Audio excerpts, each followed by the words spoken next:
এবার আল্লাহু আকবার যখন বলি আমরা হাত উঠাই, তো আমরা বাচ্চাদেরকেও শিখাই, সবাই আমরা শিখি এইভাবে যে হাত উঠাইলে আঙ্গুলগুলা স্বাভাবিক ফাঁকা রাখা। আঙ্গুল ফাঁকা রাখার কথা কোথায় আছে? তিরমিজি শরীফের 239 নম্বর হাদিসে আছে। রসুল আকরাম সাল্লাল্লাহু আলাইহি সাল্লাম কানা ইদা কাব্বারা, যখন তাকবীর বলতেন, নাশারা আসাবিআ, নবীজি আঙ্গুলগুলা স্বাভাবিক ফাঁকা রাখতেন।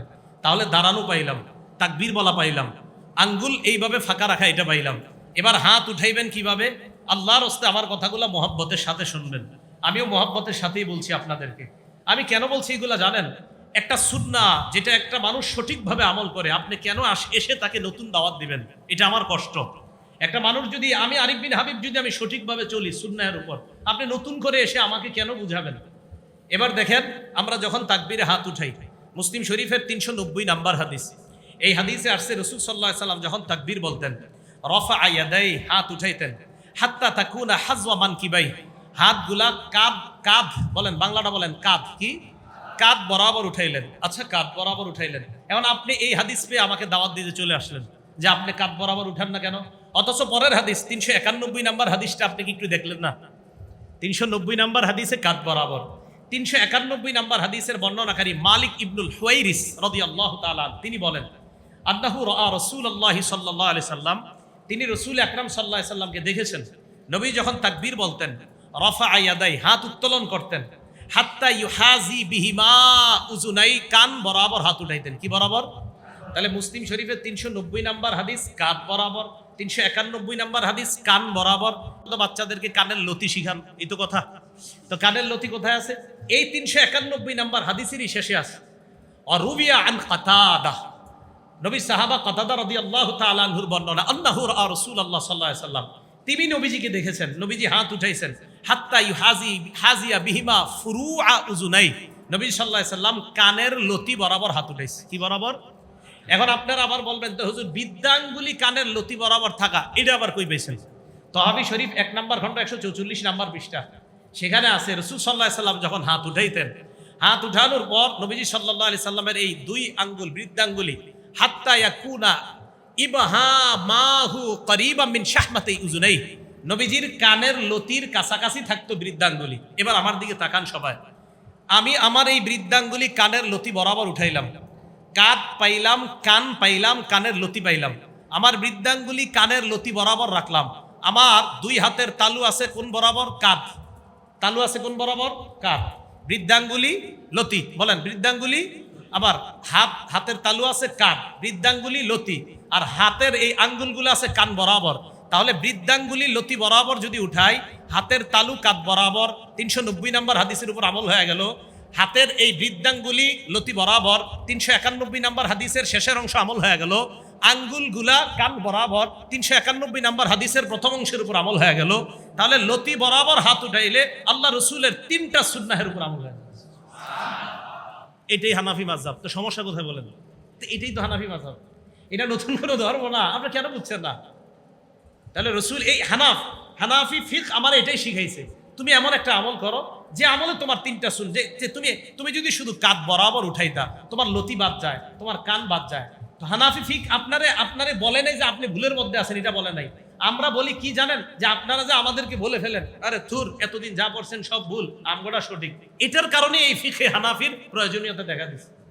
এই কারণেই তো ফিকহে হানাফির প্রয়োজনীয়তা। আপনি হঠাৎ এসে বলতেছেন, হুজুর আপনি যে নামাজ পড়েন এটা আপনার হয় না। আরে ভাই, উনি তো 4টা হাদিস মাথায় রেখে উনি নামাজ পড়ে, আমি তো 4টা হাদিস মাথায় রেখে এরপরে সালাত আদায় করি। এই 4 হাদিস মাথায় রেখে আমাদের মক্তবের বাচ্চাদেরকে শিখানো হয় কান বরাবর হাত উঠাও। হ্যাঁ, প্রথমে হাদিসগুলা বাচ্চাদেরকে বলা হয় না, আস্তে আস্তে বাচ্চারা বুখারী মুসলিম যখন পড়ে তখন তারাই শিখে ফেলে, ও মক্তবে শিখছিলাম কান বরাবর। কান বরাবর উঠাইলে দেখা যায় হাতের তালুগুলা কাঁধ বরাবর ওঠে, হাতের বৃদ্ধাঙ্গুলি লতি বরাবর, হাতের আঙ্গুলগুলা কান বরাবর। হাতের তালু যখন কাঁধ বরাবর থাকে, মুসলিম শরীফের 390 নম্বর হাদিসের উপর আমল হয়।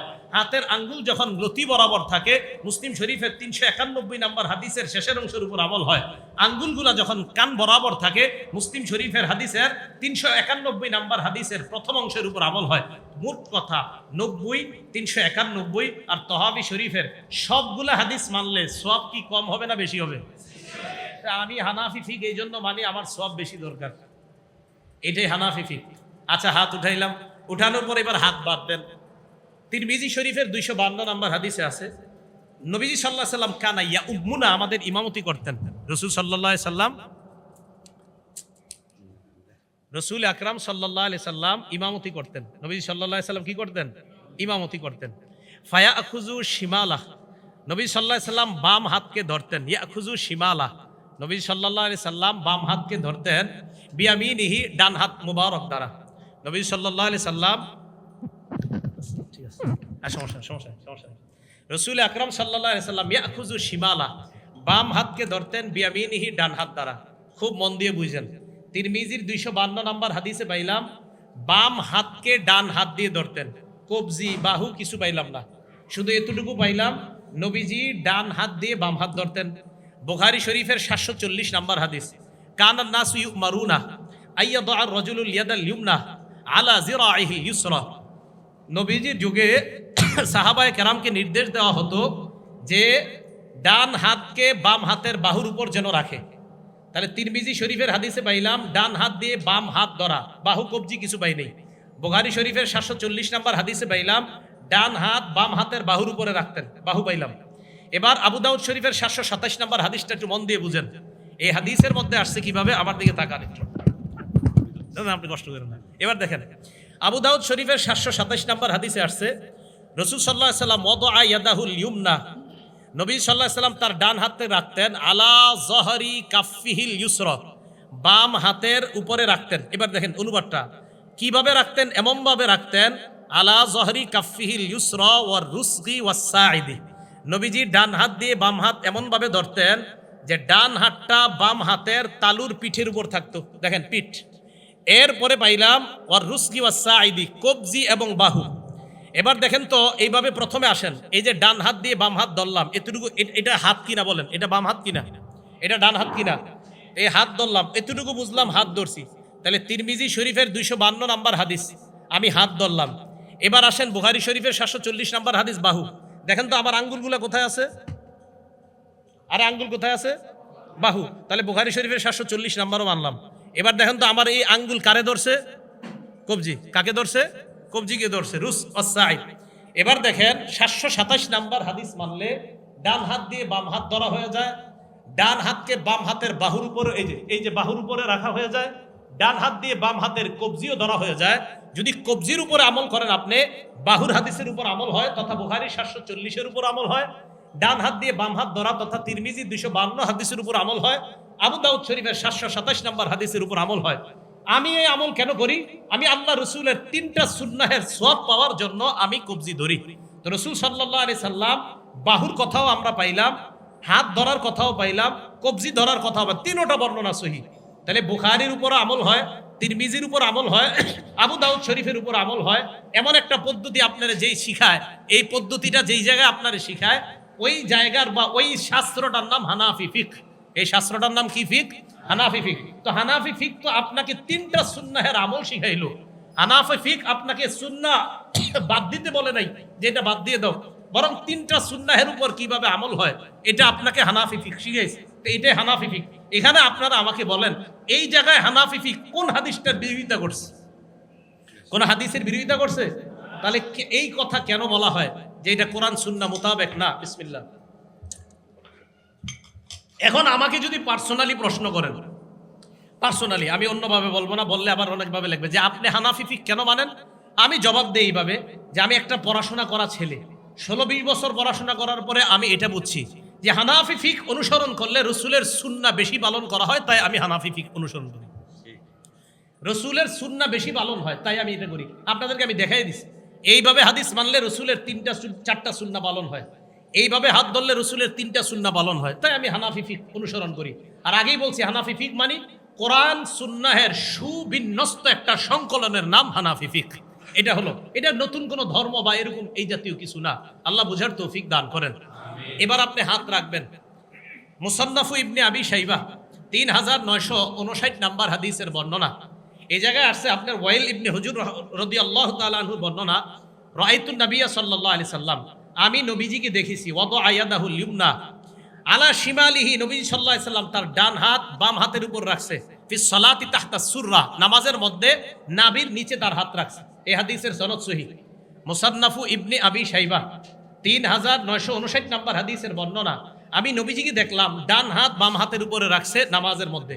আচ্ছা এবার শুনেন, আমি প্রশ্ন হলো হুজুর আচ্ছা অন্যগুলা মানলে সমস্যা কোথায়, এটাই আপনি মানতে হবে কেন? আমি কেন মানি দেখেন।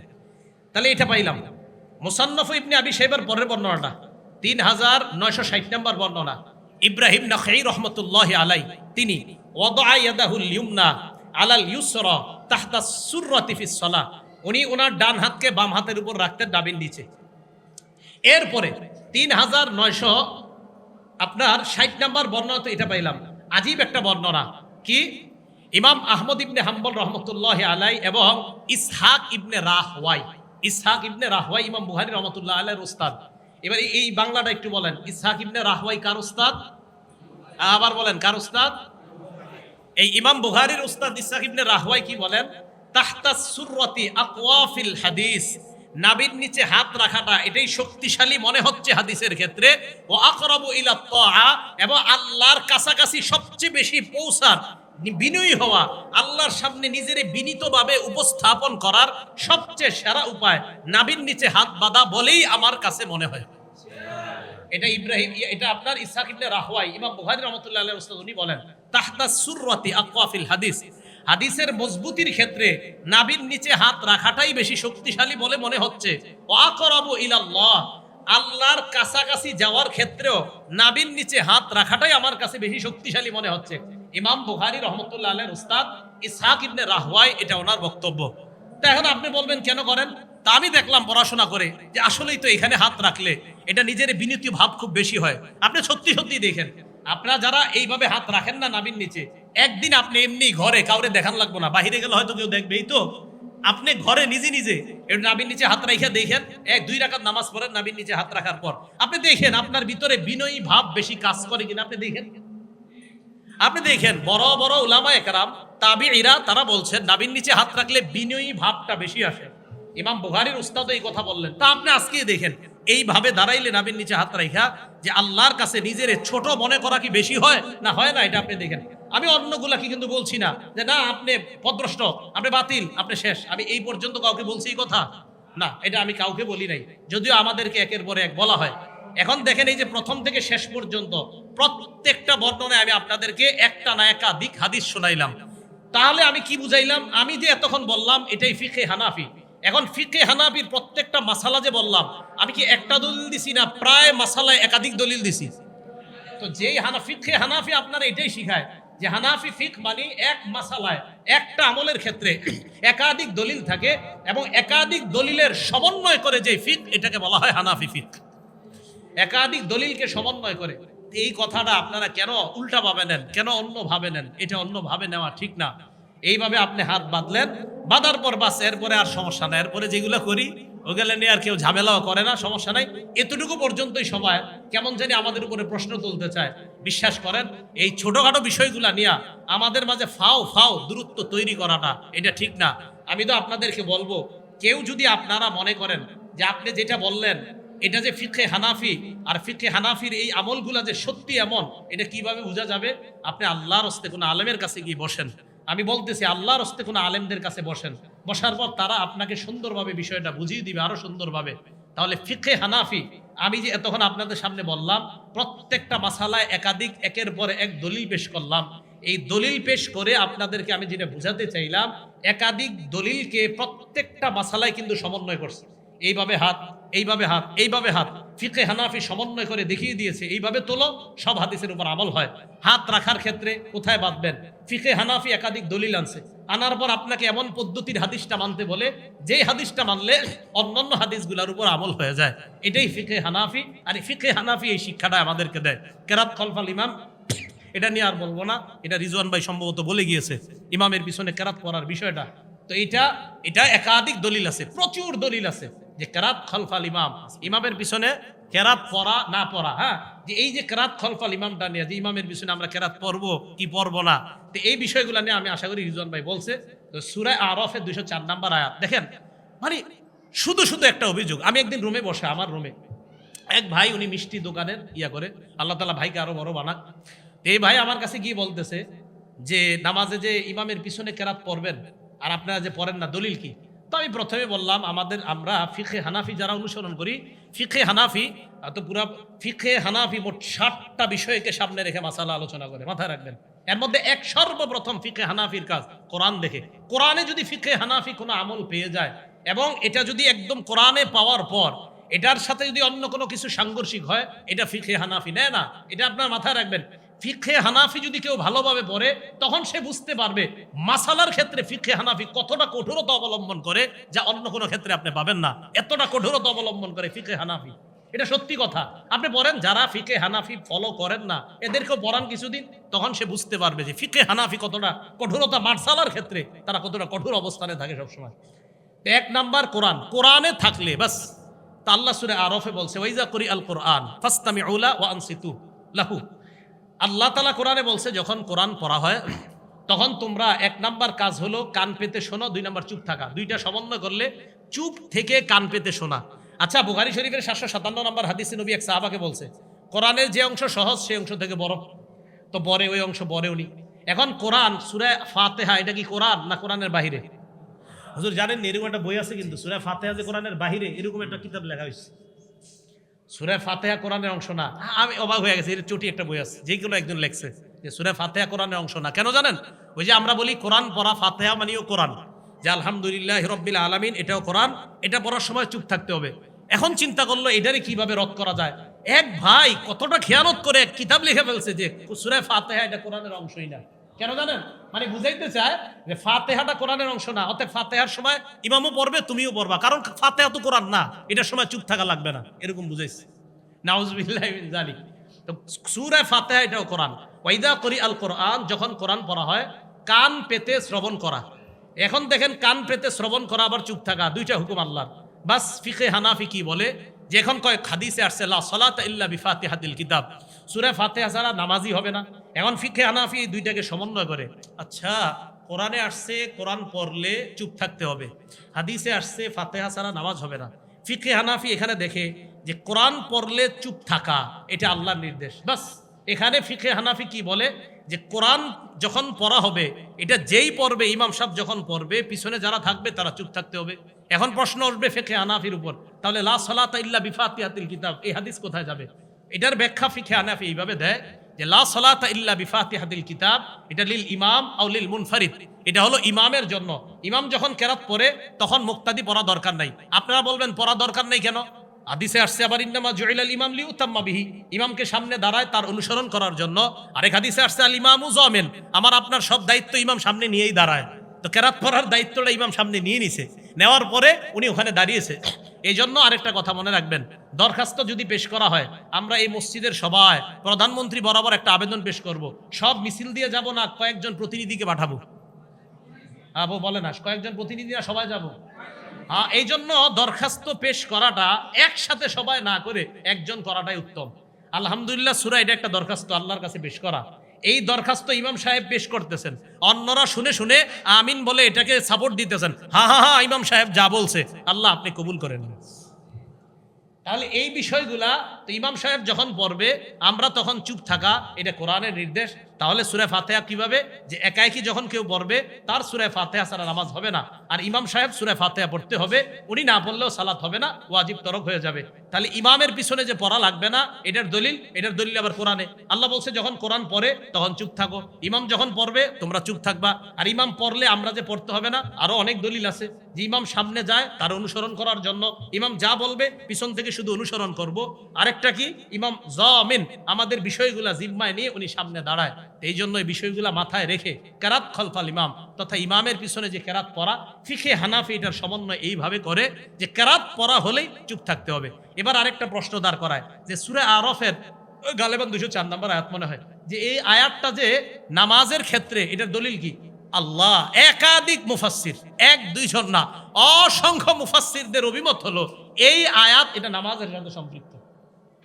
এই আয়াত এটা নামাজের সাথে সম্পৃক্ত। নামাজে যখন তেলাওয়াত করা হবে তখন চুপ থাকা, এটা মানতেই চায় না। তো এই যে বললাম, এক ভাই আমার কাছে আসছে, আসার পর কয় জানি তো সূরা আরফের দলিলটা দিবেন আমারে, কয়। আমি আচ্ছা, তো সূরা আরফের দলিল দিলে সমস্যা কি? কয় সূরা আরফ কি নামাজের ক্ষেত্রে? আমি কি ইন্না লিল্লাহ, কি বলেন? সূরা আরফ নামাজের ক্ষেত্রে না, এটা কে বলবেন? তাফসিরে তবারির লেখকের নাম জানেন? ওনা বললাম তবারি কেন বললাম জানেন? তাফসিরে তবারিটা আবার আমাদের দেশের এক শ্রেণীর ভাই খুব ভালোভাবে এটা নেয়। তাফসিরে তবারিটা নেওয়ার অনেক কারণ আছে, আমি জানি কি কারণ। তো এটা আবার অনেকে নেয়, অনেকে মানে আমাদেরকে, অনেকে যারা সহ্য করে না তারা নেয়। আমি বললাম তাফসিরে তবারির লেখক যিনি, উনিও বলছে এই আয়াতটা ওয়াইদা কুরিয়াল কোরআন এটা নামাজের ক্ষেত্রে। হ্যাঁ উনিও এই কথা বলছে, হ্যাঁ উনি তো এই কথা বলছে। এখন উনি মানে উনি এই কথা বলছে, তখন আস্তে ধীরে কেমন জানি বলতে চায়, আরে উনি বললে হবে নাকি, নবীজিরা বলছে এটাই। এই হলো বিষয়গুলো আর কি। যাই হোক, আমি এই পর্যন্ত কিন্তু আমি কোনো শ্রেণীর নাম নিছি না, আমি নাম নেইনি, মানে বললাম যে বলে। এখন বলবেন যে কে বলে, তো যে বলে সে, কে বলে যে বলে সে, কি যে কয় এটা কি নবী, না নবীজি বলছে, এখন আর এই কথা শোনা যাবে না। এরপরে দেখেন আরো কিছু বিষয় থাকে আমাদের, এই যে লাইলাতুল বারাআত, এই লাইলাতুল বারাআতের ব্যাপারে এক ভাই আমার কাছে আসার পর কয় ওই রাত্রে যে হালুয়া রুটি এগুলা কি আছে? তা আমি বললাম না, নাই। তা ওই ভাই আবার প্রশ্ন করলেন, ওই রাতে হালুয়া রুটি বেজি বানানো হয়, সাপ বানানো হয় রুটি দিয়া, আরো অনেক আকৃতি, ঘোড়া, বাঘ, ভাল্লুক, এগুলা ঠিক? আমি না, ঠিক না তো। ওই রাতে যে গোসল করলে মাথার পানির চুল পড়লে, মহিলাদের চুলের এই পানিগুলা পড়লে প্রত্যেক ফোটায় ফোটায় নেকি ঝরে যায়, মুকসুদুল মুমিনিন না আরো কিছু বইয়ের নাম লেখছে, এইগুলাতে আছে, এগুলো ঠিক? না, এগুলো তো ঠিক না। বলতে বলতে হঠাৎ আমারে বলে ফেলতেছে কি, আচ্ছা লাইলাতুল বারাত যে এটা ফজিলতের রাত, এটা ঠিক না? আমি কই হ্যাঁ এটা ঠিক। কই কে বলছে? আমি কই নাসিরউদ্দিন আলবানী রহমতুল্লাহ আলাইহি বলছে। তো যখন আমি বললাম নাসিরউদ্দিন আলবানী রহমতুল্লাহ, নাসিরউদ্দিন আলবানী বলছে? হ্যাঁ নাসিরউদ্দিন আলবানী রহমতুল্লাহ বলছে। কয় হুজুর শিওর আপনি নাসিরউদ্দিন আলবানী বলছে? আমি তো ভাই সত্যি নাসিরউদ্দিন আলবানী বলছে। কয় শোনেন, নাসিরউদ্দিন আলবানী আমাদের দলিল না, আমাদের দলিল আল্লাহ রাসূল, এই কথা বলছেন। ঠিক আমি দেখেন এটা এটা এটা উনি এই সত্যি উনি এই কথাটা বলছেন। তা আমি বলি যে হাদিস সহি দুর্বল, এটা তো কোনো না কোনো ইমাম বলছে, ঠিক না? তাহলে এই ক্ষেত্রে তো ইমামদের কি আমরা মানি, এটা সহি, এটা দুর্বল, এটা হাসান, এটা হাসান লি জাতি, এটা হাসান লি গায়রিহি, এটা মুনকাতি। এই হাদিসগুলো তো আমরা কোনো ইমামরাই ফলো করি। তো আমি বললাম সহি বলা দুর্বল বলার ক্ষেত্রে কি উনি ইমাম ফলো করেন না? হ্যাঁ করি তো, এটা আগে জিজ্ঞেস করে নিছি। তখন আমি বলছিলাম কে, তো সর্বপ্রথম নামটা বলছিল নাসিরউদ্দিন আলবানী রহমতুল্লাহ আলাইহি, আল্লাহ ওনার কবরকে জান্নাতের বাগান বানায় দেন, দোয়া করি আমরা। তো যাই হোক, এই নাসিরউদ্দিন আলবানী রহমতুল্লাহ আলাইহি, আমি বললাম উনি তো বলছে যে লাইলাতুল বারাআতের ফজিলত সম্পর্কিত হাদিস উনি সহি বলছে, হাসানও বলছে কোনো কোনো জায়গায়, দুর্বল কোথাও বলে নাই উনি। তখন বলে কি আচ্ছা উনি এই কথা বলছে? আমি হ্যাঁ উনি তো বলছে এই কথা। এখন উনি এটা মানে ইয়া করতে চায় না, উনি বলছেন। তখন এক ভাইদের পক্ষ থেকে আসছে, আমাদের এটাই প্রমাণ যে আমরা কোরআন সুন্নাহ মানার ক্ষেত্রে কাউরে মানি না, কোরআন সুন্নাহ মূল দলিল, এইখানে কোন ইমাম আসলে এটা আমরা দেখি না। তাহলে ভাই সহিহ না দঈফ এটার ক্ষেত্রে কি আপনি কোরআন সুন্নাহ ডাইরেক্ট মানতে পারবেন নাকি? এটা তো কোনো ইমাম লাগবে, এই জন্য ইমাম লাগবেই। ইমাম ছাড়া চলা এটা সহজ না, এটা আপনি পারবেনও না। এজন্য আপনারা যারা হানাফি ফিকহের বিরোধিতা করেন, যারা অথবা যারা মনে করেন না আমি ইমাম ছাড়া চলবো, আপনি পার্সোনালি শামসুদ্দা আশরাফি সাহেব হুজুরের কাছে একদিন এসে বসেন, উনি আপনারে 2-3টা পাল্টা প্রশ্ন করবে। আপনি যখন বলবেন না আমি কোনো ইমাম মানি না, তো উনি 2-3টা প্রশ্ন রাখার পরে আপনি মরার আগেও এই জবাব দিতে পারবেন না, তখন তো আপনি বিপদে পড়বেন। আপনি যখন বলবেন আমি কোনো ইমাম মানি না, তখন তো আপনি বিপদে পড়ে যাবেন। উনি যখন আপনার পাল্টা প্রশ্ন করবে, তাহলে আপনি কি মানেন? তো উনি আপনি বলবেন আমি কোরআন মানি, আর কি মানেন? বলবেন সহিহ হাদিস। উনি আপনার পাল্টা বলবে সহিহ যে হাদিসটা, সহিহটা কে বলছে? মুহাম্মদ রাসূলুল্লাহ সাল্লাল্লাহু আলাইহি ওয়াসাল্লাম বলছে। বলেন বলেন না কেন? মুহাম্মদ রাসূলুল্লাহ সাল্লাল্লাহু আলাইহি ওয়াসাল্লাম বলছে, কে বলছে? তো এই তুই ইমাম মানলেন আপনি? ইমাম মানে নাকি?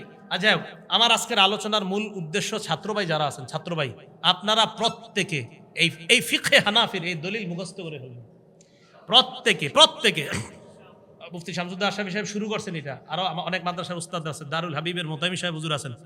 আমি বলবো ওনার মাধ্যমে প্রত্যেক মাদ্রাসায় ফিকহে হানাফির সেমিনার হবে, এবং সেখানে কোনো দল বা এরকম, এটা আমরা তো আগেও বলছি, আমরা এরকম বারবার আপনাদেরকে বলছি যে আমরা যে ফিকহে হানাফি কেন অনুসরণ করি এই কারণে রাসূল সাল্লাল্লাহু আলাইহি সাল্লামের সুন্নাহ সঠিক পদ্ধতিতে আমল কিভাবে করা যাবে, এটার এই মূল কাজটা যারা করে, ফিকহে হানাফি, ফিকহে মালিকি, ফিকহে শাফিঈ, ফিকহে হাম্বলি সহ সমস্ত ফিকহ, এই ফিকহের সমন্বয়। আর আপনারা যারা আছেন আপনারা এটা হয়তো জানেন না, আমাদের মাদ্রাসাগুলোতে 4টা ফিকহ পড়ানো হয়, এটা কি জানেন?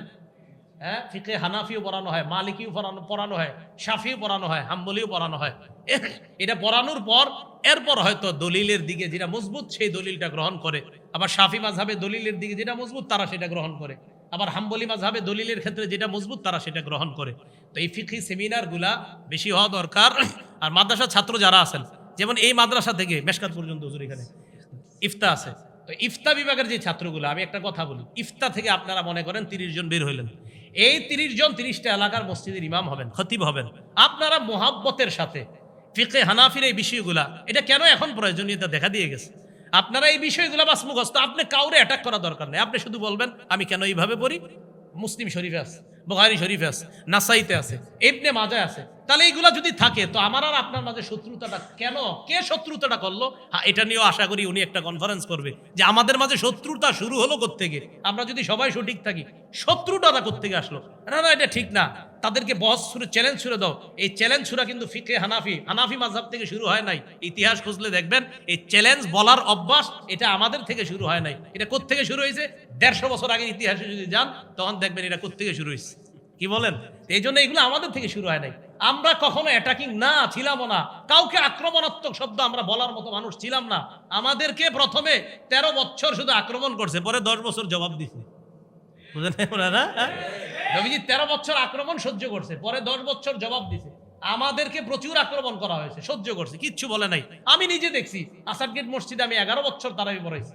আসাদ গেট নিউ কলোনি মসজিদে 11 বছর তারাবি। 20 বছর আগে আমি দেখছি এই ছোট ছোট লিফলেট বিতরণ করতেছে, ছোট ছোট লিফলেট কারা জানি বিতরণ করে, কি চ্যালেঞ্জ দিয়ে দিলাম যে এত রাকাত এত, আচ্ছা নাম বললাম না, নতুন করে যাও যে তারাবিজে, আচ্ছা যাই হোক তারাবিজে 8 রাকাত চ্যালেঞ্জ দিয়ে দিলাম, এরকম লিফলেট মুসল্লিদের হাতে হাতে দিচ্ছে। আমি নিজে দেখছি তারাবি 8 রাকাত চ্যালেঞ্জ ছুঁড়ে ছুঁড়ে এই লিফলেট বিতরণ করছে। তো লালমাটিয়া মাদ্রাসা পাশে গোলামায়ে কেরাম ওনারা এতটা ইয়া নেয়, হারে এগুলো কি করতেছে এইভাবে যে বিতরণ করছে, মানুষ 20 রাকাত তারাবি পরে।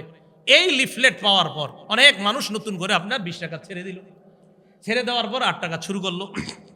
এখন আমি বলি যদি এই 20 রাকাত সুন্নাহ মোতাবেক হয়, যদি এই 20 রাকাত প্রমাণিত সুন্নাহ হয়, তাহলে একটা লোককে আপনি কেন 20 রাকাত থেকে 8 রাকাত বানাবেন? যদি 20 রাকাত এটা স্বীকৃত সুন্নাহ হয়, এই যে আপনি লিফলেট বিতরণ করার পর কতগুলা মানুষ এখন আগে 20 রাকাত পড়তো, এখন 8 রাকাত।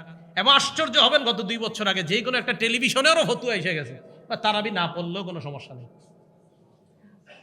না পড়লেও কোনো সমস্যা নাই। 8-এর থেকে কিন্তু 4-এ আসছিল, গত 5 বছর আগে 4 রাকাতে আসছে 8-এর থেকে, এটা জানেননি আপনারা? 8-এর থেকে 4 রাকাতে আসছে গত 5 বছর আগে। গত 3 বছর আগে আবার এই 4ও এটা ইয়ে হয়ে গেছে, বাদ হয়ে গেছে। না, এগুলা না পড়লেই কিছু হয় না। এই জন্য মানুষকে আমল থেকে দূরে রাখার এটা জরুরত কি বলেন, এটার ফায়দা কি? দূরে রাখার তো কোনো দরকার নাই।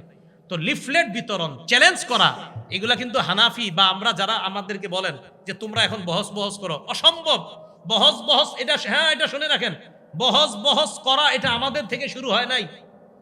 এটা আপনি 150 বছর আগের ইতিহাস খোঁজেন, কারা কারা এই চ্যালেঞ্জ ছুড়ে দিছে। এই জন্যই তো লেখা দরকার হয়েছে তোহফায়ে আহলে হাদিস। কেন লেখছে? মাহমুদুল হাসান দেওবন্দি রহমতুল্লাহ আলাইহি পড়েন। উনি এই কারণে লেখা নাই, উলামায়ে কেরাম ওনারে দিয়ে লেখাইছে তুমি এটা লেখো। তো লেখছে কেন, এটার ইয়াটা খোঁজেন। আমি আহলে হাদিসকে কটাক্ষ করছি না, কিন্তু উনি এটা কেন লেখলেন, এই কেন লেখার ইতিহাস খোঁজেন, খুঁজলে পাবেন কারা বহস শুরু করছে পৃথিবীতে, এই উপমহাদেশের মধ্যে। তো যে বিষয়টা বললাম, আমরা কাউকে কটাক্ষ করবো না, কাউকে অ্যাটাক করবো না, কিন্তু এই যে ছাত্র ভাই যারা আছেন আপনারা কিন্তু ভুল পথে পা বাড়ায়েন না। এই যে আমি ফিকে হানাফির দলিল দিলাম, ছাত্রদের থেকে যদি কারো এরকম ঠাইকা থাকে, না আপনারটা আমার এরকম, আপনি আমার ঠেকান, আটকান, আপনি আমারে বলেন কোন আমলটা আমি দলিল ছাড়া করি। যদি আমি দলিল ছাড়া না করি, তা আপনি এখান থেকে পড়াশোনা করার পর আপনার যেন এমন মানসিকতা তৈরি না হয় যে হুজুর আমি বিদেশ যাওয়ার নিয়তে একটু অন্য জায়গায় যাবো। কি জায়গায়? যে আমি অন্য কোনো প্রতিষ্ঠানে যাই বিদেশ যাওয়ার নিয়তে। তো যাওয়ার পরে আপনি মাশাআল্লাহ আম করে শুরু করছেন বলা, আপনারা ঠিক নাই, সঠিক পথে নাই। তো এতক্ষণ আমি যে যা বললাম এটি কি পথে বললাম? আমাদের মাদ্রাসার অনেক ছেলেরা বিদেশ যাওয়ার জন্য বিভিন্ন প্রতিষ্ঠানে যায়, যাওয়ার পরে এদের মুখ দিয়ে বলানো হয় এরা যে ঠিক না, তুমি কইলে অনেক তাড়াতাড়ি তুমি বিদেশ যাওয়ার সহজ সুযোগ হয়ে যাবে। এগুলা কিন্তু করেন না। হ্যাঁ, এই যে আশাফি সাহেবের মাদ্রাসার ছাত্র যারা আছেন, আপনাদের অনেক ছাত্ররা আসছেন, তো বললাম ফিকে হানাফির কোনো আমল ভুল প্রমাণিত করে এরপরে আপনার মন চাইলে আপনি অন্যটা করেন, কিন্তু যদি ভুল প্রমাণিত করতে না পারেন তাহলে আপনি এটা ছাড়বেন কেন? এই প্রশ্নটা আমার। ফিকে হানাফির কোনো আমল, আমরা যে আমল করি, এই আমল যদি ভুল প্রমাণিত করতে না পারেন তাহলে আপনি কেন আমাকে নতুন দাওয়াত দিবেন? আর আপনি কেন একটা স্বীকৃত সুন্নাহকে বাদ দিয়ে আরেকটা করবেন? এটা আপনি ঠিক না। আপনারা আল্লামা আব্দুল মালেক সাহেবের আল কাউসারে এটা লেখা দিছে, উনি আব্দুল মালেক সাহেব হুজুর নিজে বলছেন আব্দুল্লাহ জাহাঙ্গীর রহমতুল্লাহ আলাইহির সাথে ওনার ব্যক্তিগত একটা কথা আব্দুল্লাহ জাহাঙ্গীর রহমতুল্লাহ আলাইহি বলছেন, হ্যাঁ আমিও অনেক চিন্তা ভাবনা করে দেখছি যে আসলে যেই এলাকায় যেই সুন্নাটা মশহুর প্রসিদ্ধ, ওই এলাকায় ওই সুন্নাহ পালন করাটাই নিরাপদ। যেই এলাকায় যেই সুন্নাহ প্রসিদ্ধ সেখানে এটা পালন করাই নিরাপদ। আমাদের দেশের মানুষ যে সুন্নাহ এতদিন ফলো করত, হঠাৎ তারা নতুন কোনো দাওয়াত পেয়ে আগের সুন্নাহকে আগের সুন্নাহকে মানে এটা ভুল, আগেরটা ভুল, এখন নতুন কোথাও যাচ্ছে। তো এই জন্য আপনি একটু চিন্তা করেন, আপনার আব্বা যে এতদিন এই আগের সুন্নত পালন করছে, উনি তো কবরে আছে, ওনার কি অবস্থা হবে? হ্যাঁ, আপনার দাদা যে এই সুন্নাহ পালন করে কবরে গেছে, ওনার কি অবস্থা হবে? আল্লাহ আমাদেরকে বুঝার তৌফিক দান করেন।